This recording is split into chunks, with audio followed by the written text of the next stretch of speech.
ایک اور بات یہاں پتہ چلی کہ یہ بھی تھوڑا حیا کے خلاف مسئلہ ہے، لیکن آج کی نئی نوجوان نسل جو ہے اس میں بہت زیادہ مبتلا ہو رہی ہے. میں نے جیسے عرض کیا کہ شرعی مسائل میں چاہیے اور اس کو بیان کرنا یہ ہماری ذمہ داری ہے.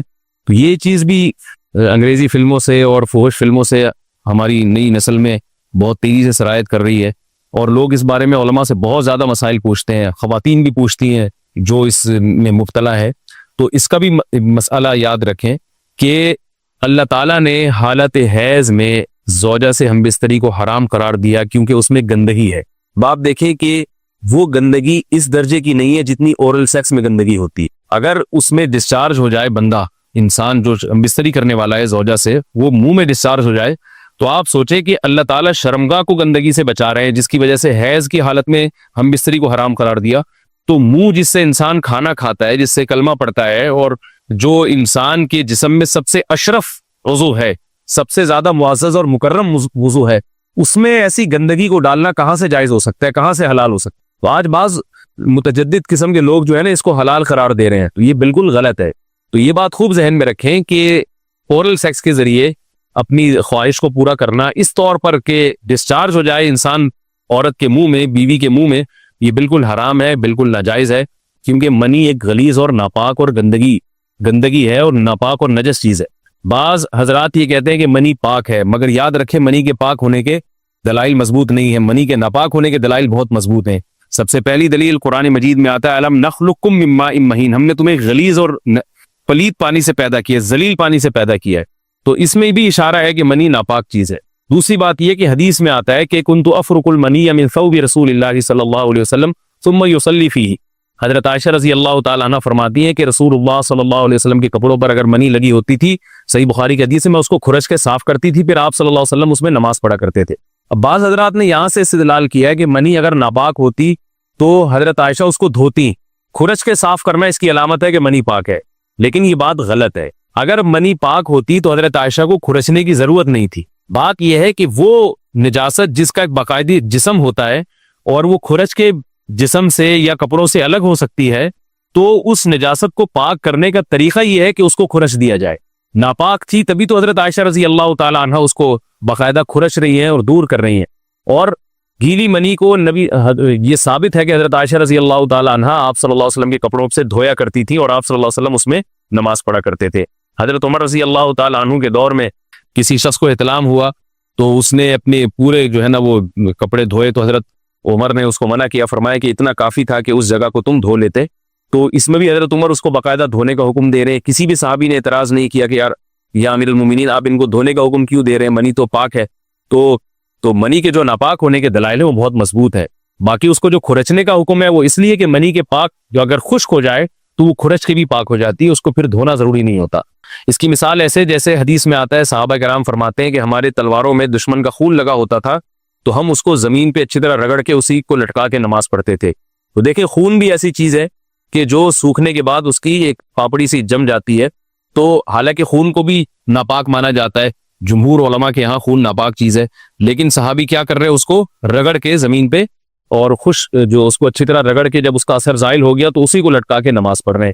تو جیسے خون ناپاک ہونے کے باوجود رگڑنے سے پاک ہو جاتا ہے، اگر کسی ایسی چیز پہ لگا ہو جو لوہے یا ایسی سخت چیز پہ، تو ایسے ہی منی اگر کپڑوں پہ لگی ہو، خشک ہو جائے تو اس کو اچھی طرح جب کھرچ دیا جائے تو وہ پاک ہو جاتی ہے. لیکن اس سے یہ ثابت نہیں ہوتا کہ منی پہلے سے ہی پاک ہے.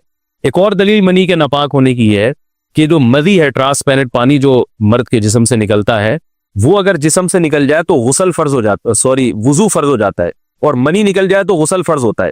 اب یہ کیسی بات ہے کہ مذی کے نکلنے سے جس سے وضو فرض ہو رہا ہے وہ تو ناپاک ہے، اور منی نکلنے سے جب غسل فرض ہو رہا ہے بڑی والی طہارت، تو اس کو ہم پاک قرار دیں. اس لیے امام ابو حنیفہ رحمہ اللہ تعالیٰ کا مذہب منی کے بارے میں کہ یہ نجاست غلیظہ ہے، اور امام مالک کا بھی یہی مذہب ہے. یہ مذہب بہت دلائل کے لحاظ سے قوی ہے. تو اس لیے عورت کے منہ میں ڈسچارج ہونا یہ بالکل حرام ہے، ناجائز ہے، گندگی ہے، اسلام میں اس کی قطعاً اجازت نہیں ہے. اور اگر ان ائمہ کا مذہب لیا جائے جو منی کو پاک سمجھتے ہیں، اس لیے میں یہ عرض کر رہا ہوں کہ بعض حضرات نے اس پہ فتویٰ دیا ہے کہ یہ چونکہ پاک ہے لہذا اگر یعنی کوئی شخص منہ میں بھی ڈسچارج ہو جائے تو یہ بھی جائز ہے. یہ 100% غلط فتویٰ ہے. اس لیے کہ جو حضرات اس کو پاک کہتے ہیں وہ بھی اس کو خبائث میں داخل کرتے ہیں، حرام چیزوں میں داخل کرتے ہیں. اس کا کھانا یا اس کا منہ میں ڈالنا وہ بھی جائز نہیں کہتے. تو اس لحاظ سے بھی یہ ناجائز ہے اور بہت ساری بیماریوں کا ذریعہ بھی ہے. دوسرا مسئلہ یہ ہے کہ اگر کوئی ڈسچارج نہیں ہوتا اورل سیکس کے ذریعے تو اس کا شرعی حکم کیا ہے؟ تو اس کا حکم یہ ہے کہ یہ انتہائی سخت درجے کا مکروہ ہے، ناپسندیدہ عمل ہے. اور اس کے سخت درجے کے مکروہ اور حرام نہیں ہے لیکن بہت زیادہ ناپسندیدہ اور شریعت کے مزاج کے بالکل خلاف ہے. اور اسلامی کلچر میں اس کا کوئی تصور نہیں تھا. یہی وجہ ہے کہ فقہائے کرام کے ہاں اس چیز کا تذکرہ بہت ہی محدود پیمانے پر ملتا ہے. یہ اس کی علامت ہے کہ مسلمان معاشرہ اس چیز سے بالکل بھی واقف نہیں تھا کہ یہ کیا ہوتا ہے. تو یہ چیز غیروں سے آئی ہے، غیر مسلموں سے ہمارے معاشرے میں، جو ان کی موویز دیکھ دیکھ کے، فوش فلمیں دیکھ دیکھ کے نوجوانوں میں اس چیز نے سرایت کیا. ورنہ یہ انسان طبی طور پر اس عمل سے بہت زیادہ نفرت کرتا ہے. کوئی بھی شریف الطبع آدمی ذہنی طور پر اس کے لیے تیار نہیں ہوگا. تو میں پھر بھی یہ کہہ رہا ہوں کہ بہرحال علماء اس کو ناجائز اور حرام نہیں سمجھتے، اس لیے کہ میاں بیوی ایک دوسرے سے جس طرح سے چاہیں استمتاع کر سکتے ہیں، لیکن سخت ناپسندیدہ بہرحال ہے اور مکروہ چیز ہے اور اس قابل نہیں ہے کہ اس کی حوصلہ افزائی کی جائے. یہ اس کے بارے میں ہے کہ جب یعنی جو ہے وہ ادخال کیا جائے اس فم کے اندر، اس جو ہے مرد اس میں باقاعدہ جو ہے وہ تلذذ حاصل کرے. اگر ایسا نہ ہو بلکہ باہر سے استمتاع کیا جائے، جیسے بعض جگہ ایسا ہوتا ہے کہ کیا نام ہے عورت کو اس چیز سے گھن آتی ہے کہ وہ اپنے منہ میں اس گندگی کو لے کر جائے، تو پھر بعض شوہر زوجہ کو مجبور کرتے ہیں کسنگ وغیرہ پر، تو یہ کم درجے کی کراہت ہے. یعنی یہ بھی ناپسندیدہ تو ہے مگر یہ اس درجے کا مکروہ، اس درجے کا ناپسندیدہ نہیں ہے. دوسری بات یہ کہ یہ جو میں نے پوری ڈیٹیل بیان کی ہے یہ اس صورت میں ہے اس کے مکروہ اور ناپسندیدہ ہونا کہ عورت اس کے لیے ذہنی طور پر آمادہ ہو.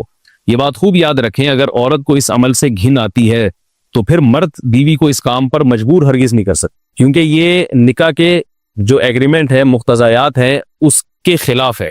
یعنی یہ اس میں داخل نہیں ہے. عورت اپنے آپ کو ہم بستری سے تو نہیں روک سکتی، مرد جب چاہے گا بیوی سے ہم بستری کر سکتا ہے، عورت کو اجازت نہیں ہے. لیکن خاص اس عمل سے عورت مرد کو روک سکتی ہے اگر وہ ذہنی طور پر اس کے لیے آمادہ نہیں ہے. یہ تو میں نے اورل سیکس سے متعلق کچھ فقہی حکام بیان کیے ہیں.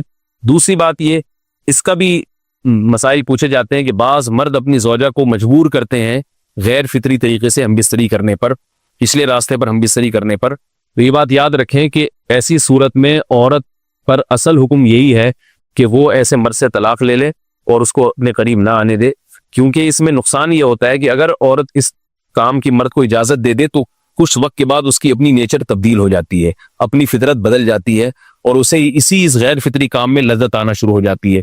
تو اپنے آپ کو گندگی سے بچانا یہ بہت ضروری ہے. اور اگر وہ یہ سمجھتی ہے کہ طلاق کے بعد اس کے دوبارہ نکاح نہیں ہوگا، اس کی زندگی تباہ نہیں ہوگی، تو پھر سخت مجبوری میں اگر مرد اس کو دھمکیاں دیتا ہے مارنے کی یا طلاق کی، تو ایسی مجبوری میں پھر اللہ کی رحمت سے امید ہے کہ گناہ صرف مرد کے کندھوں پر ہوگا. ایک اور علمی نقطے کی بات ہمیں یہ پتہ چلتی ہے اس آیت میں کہ نساؤکم حرث لکم، اللہ تعالیٰ نے نکاح کا بنیادی مقصد حرث بتایا ہے، یعنی نسل بڑھانا. یہ جو فیملی پلاننگ والے آج جس دعوت کو لے کے چل رہے ہیں کہ بچے دو ہی اچھے، یہ جو پوری دنیا میں ایک تحریک چل رہی ہے، یہ قرآن و سنت کے 100% خلاف ہے. قرآن کے واضح نصوص اور احادیث تو اس بارے میں بہت ہی تفصیل سے ہیں. میری جو کتاب ہے ایک سے زائد شادیوں کی ضرورت کی، اس میں تقریباً 50 صفحے میں نے صرف اسی پر لکھے ہیں کہ اسلام نسل بڑھانے پر بہت زیادہ حریص ہے. اسلام چاہتا ہے کہ مسلمانوں کی نسل بڑھے، اور اس پر جو لوگوں کے اعتراض ہوتے ہیں کہ رزق کی تنگی ہوگی، تربیت نہیں ہو سکے گی، اس تحریر میں ان تمام باتوں کے جوابات ہیں. تو وہ تحریر پڑھی جا سکتی ہے. چونکہ یہاں اس تفسیر میں اتنا زیادہ وقت نہیں ہے کہ میں اس 50 صفحوں کی تحریر کا خلاصہ آپ کے سامنے بیان کروں، اس خلاصے میں بھی اچھا خاصا وقت لگ جائے گا. تو یہ جو باتیں کی جاتی ہیں کہ رزق کم پڑ جائے گا اور جو ہے وہ لوگ بھوکے مرنا شروع ہو جائیں گے اگر نسل بڑھے گی، یا بعض دفعہ یہ کہا جاتا ہے بچوں کی صحیح طرح سے تربیت نہیں ہو سکے گی، یہ سب غلط باتیں ہیں. یہ اس کو کہتے ہیں نقطہ بعد الوقوع، کہ ایک کام الٹا پہلے ہم نے کر لیا ہے، اب اس غلط کام کو صحیح کرنے کے لیے ہم بہانے تلاش کر رہے ہیں. تو یہ نسل مسلمانوں میں جو کم ہوئی ہے اس لیے نہیں ہوئی ہے کہ بچوں کی تربیت نہیں ہو رہی تھی، بلکہ یہ میڈیا کے ذریعے جو پروپیگنڈا ہوا ہے اس پروپیگنڈے سے متاثر ہو کر 2 بچوں والی پالیسی پر لوگ آ رہے ہیں. اب جب آ رہے ہیں تو اس کے پھر جو ہے نا وہ اس کو صحیح کرنے کے، اپنے غلط کام کو صحیح کرنے کے لیے بہانے تلاش کیے جا رہے ہیں کہ بھی تربیت نہیں ہو سکتی ہے، اس آمدن میں ہم گزارا نہیں کر سکتے. تو یہ سارے دلائل کا جواب آپ کو میری انشاءاللہ اس تحریر میں ملے گا. بہرحال ہم چونکہ مسلمان ہیں، قرآن کو مانتے ہیں، سارے دلائل ایک طرف اور قرآن و سنت ایک طرف، جب اللہ تعالیٰ نے ہمیں بتا دیا کہ نساؤکم حرث لکم، عورت کا بنیادی مقصد دیگر جیسے بہت سارے مقاصد ہیں، ان میں ایک بہت بڑا مقصد کیا ہے کہ وہ نسل بڑھانے کا ذریعہ بنتی ہے. تو اس سے ہم بستری بھی اسی نیت سے ہونی چاہیے کہ تمہاری تمہارے ہاں اولاد پیدا ہو، نہ یہ کہ اس نیت سے ہو کہ اولاد کو تم روکو۔ باقی اولاد روکنے کے فقہی احکام کیا ہیں، کن صورتوں میں